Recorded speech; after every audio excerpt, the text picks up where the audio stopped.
예, 이번 시간에는 가족과 교육에 대해서 기능론과 갈등론과 상징적 상호작용론의 관점에서 한번 알아보도록 하겠습니다. 먼저 가족이라는 어떤 이 시스템에 대해서 기능론에서 어떻게 보는가, 갈등론에서는 어떻게 보는가, 한번 보도록 하겠습니다. 일단 몇 가지 테마를 잡고 들어가야 되는데, 일단 기능론에서는요, 가족 제도를 긍정적으로 보고 있습니다. 갈등론에서는 부정적으로 보고 있습니다.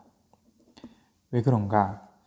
일단 긍정적이라는 데는 나름의 그 이유가 있겠죠. 가족을 통해서 사회 질서를 유지시키고 안정화시킨다. 만약에 우리나라에 가족이라는 시스템이 없다면요, 굉장히 혼란스럽겠죠.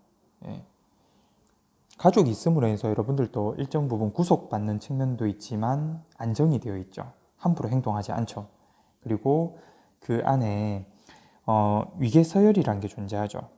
위계서열이 존재함으로 인해서 역시 질서라는 것을 잡아주게 되는 겁니다. 이런 것들이요. 우리 사회를 유지시켜 주는데 가족이 아주 긍정적인 기능을 한다. 이렇게 보는 게 기능론의 입장입니다.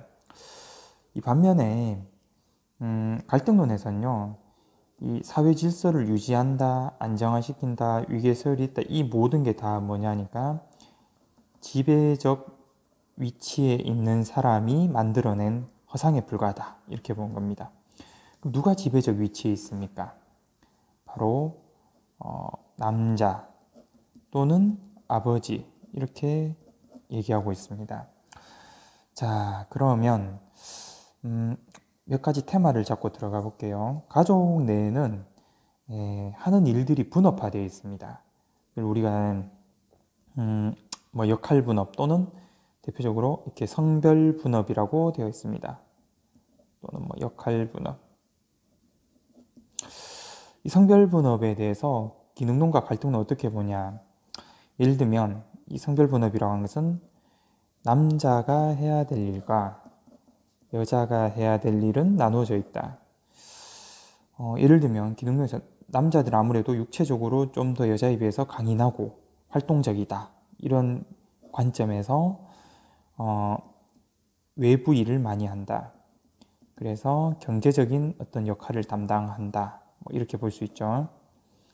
반면에 여자들은 남자에 비해서 육체적인 어떤 능력이 약하다. 그래서 가사노동을 많이 한다. 그래서 가정에서 주로 양육을 담당한다. 이렇게 이제 하는 겁니다. 이게 역할 분업이라고 하는 거죠.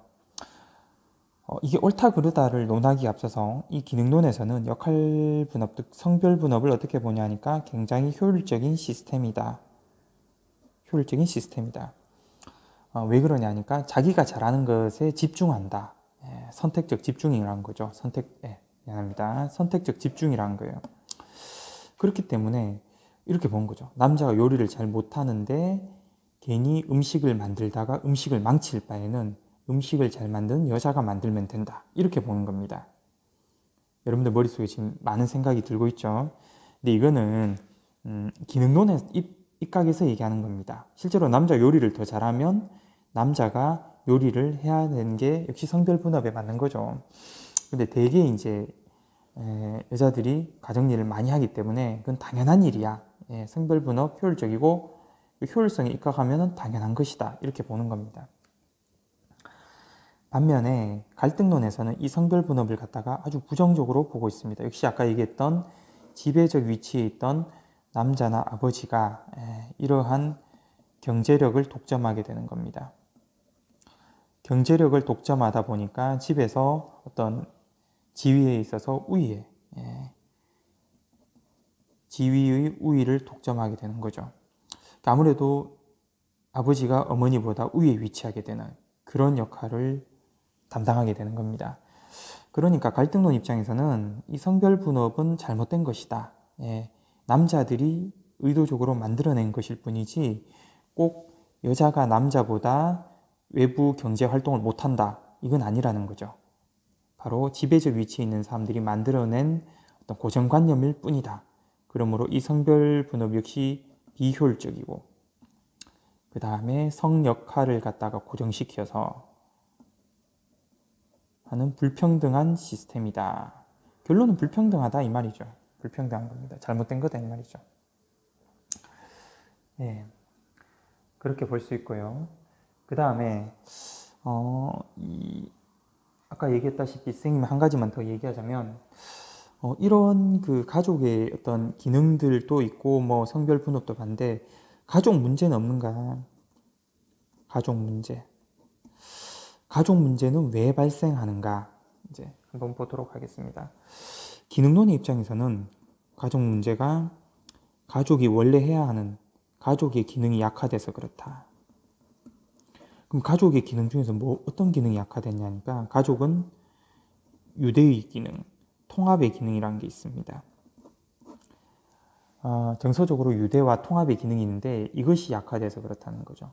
예를 들면 오늘날 이혼이 굉장히 급증하고 있습니다. 그 이혼은 왜 급증하는가? 기능론의 입장에서 보자면 가족이 담당해야 되는 정서적 유대와 통합이 이루어지지 않기 때문이다. 이렇게 볼 수 있는 거고요. 그럼 결국은 기능론 입장에서는 가족 문제 어떻게 해결할 수 있는가? 바로 가족 내부의 유대와 통합이 일어나는 정서적인 유대가 이루어지면 된다. 정서적 유대를 회복하게 되면요, 가족 문제를 해결할 수 있다. 이렇게 보는 겁니다. 반면에 갈등론은 그게 아니라는 거죠. 시스템, 구조의 문제라는 겁니다. 바로 뭐냐 하니까 가부장적 제도 때문에 그렇다. 우리 사회에도 뿌리 깊게 내려있는 가부장적 제도가 있습니다. 그러니까 북의 사회라는 거죠. 한마디로 말해서 북의 사회라는 겁니다. 남자를 중심으로 해서 핏줄이 내려오는 겁니다. 그래서 뭐 예를 들면은 대를 이어야 된다. 이 대를 잇는다라는 게 굉장히 추상적인 의미입니다. 그렇죠. 우리가 아버지, 어머니의 피가 섞여 있는데 아버지의 피로만, 남자의 피로만 그 피가 순수한 피가 라고 보는 것처럼 어리석은 주장이죠. 그러니까 한마디로 말해서 꼭 남자 쪽 집안의 어떤 라인을 따라서 내려온다는 겁니다. 그렇다 보니까 여성은 결혼을 하는 순간 남자에게 예속된 존재가 돼버리는 거죠. 예. 이게 잘못됐다라는 겁니다. 그래서 이 북의 사회의 어떤 질서를 깨뜨려야 된다. 그리고 이 가부장제적 질서가 있다 보니까 이 안에 위계 질서가 만들어진다는 거죠. 위계 질서. 아까 기능론에서는 이 위계 서열이라는 것을 굉장히 긍정적으로 바라봤습니다. 하지만 갈등론에서는 위계 질서, 위계 서열이 부정적으로 보는 거죠. 질서를 바로잡기보다는 이 안에 계급을 나눠서 지배와 피지배로 나뉜다라고 보는 겁니다. 결국은 없애야 된다는 거죠. 대표적인 예로 뭐가 있냐니까 호주제가 있습니다. 현재는 우리나라의 그 호주 시스템은 과거의 호주 시스템과는 다릅니다. 여러분들 뭐 수업 시간에 배웠겠지만 헌법재판소의 결정이 있었습니다. 헌재의 결정에 따르면 헌법 불합치 결정이 내려졌죠. 그래서 뭐 아버지의 어떤 성을 따라가든 어머니의 성을 따라가든 집에 호주가 누가 되든 아무 상관이 없다. 그 집에서 알아서 각자 정한다. 이렇게 바뀌어버렸습니다. 민법이. 그래서 오늘날은 제도적으로 위계 질서가 북의 사회로 가는 것은 사라졌습니다. 하지만 이게 좀 잔재가 아무래도 조금 남아있죠. 그래서 갈등론은 이런 잘못된 모순적인 제도를 없애야 된다. 개혁해야 된다. 이렇게 바라보는 겁니다. 그럼 우리가 안 한 게 상징적 상호작용론이 있죠. 이 상징적 상호작용론에서는 가족 문제를 어떻게 바라보냐 하니까 우리가 앞에서 그 상황정의라는 걸 했습니다. 결국은 가족마다 다르다. 이렇게 봐야 됩니다. 쉽게 말하면 객관적으로 정의 내릴 수 없다. 이렇게 주관적이다 이 말입니다. 어떤 집은 가족이 굉장히 화목할 수도 있고요. 어떤 집은 굉장히 불행할 수도 있습니다. 예, 그 집마다 상황이 다르죠. 집마다 상황이 다른데 어떤 한 집의 사례를 가지고 너희 집은 꼭 그럴 거야, 아닐 거야 라고 얘기할 수도 없다는 겁니다. 예를 들면 아버지는 집에서 일을 하지 않고 살림을 하고 있고 어머니는 밖에 나가서 경제활동을 하면서 집의 소득을 책임지고 있습니다. 그런데 이 갈등론에서 얘기한 것처럼 지배적 위치에 의하자면 아버지가 경제력을 독점하고 있고 지위의 우위를 통해서 성별 분업에 의해서 가정을 지배하고 있다, 가족을 지배하고 있다, 이런 논리가 안 맞게 되는 거죠. 방금 예를 든 집에서는요. 오히려 아버지가 피지배 계급처럼 돼버릴 수도 있습니다. 그러니까 가족마다 다르다는 거죠. 주관적입니다. 상황적인. 정의 내리기 나름이란 거죠.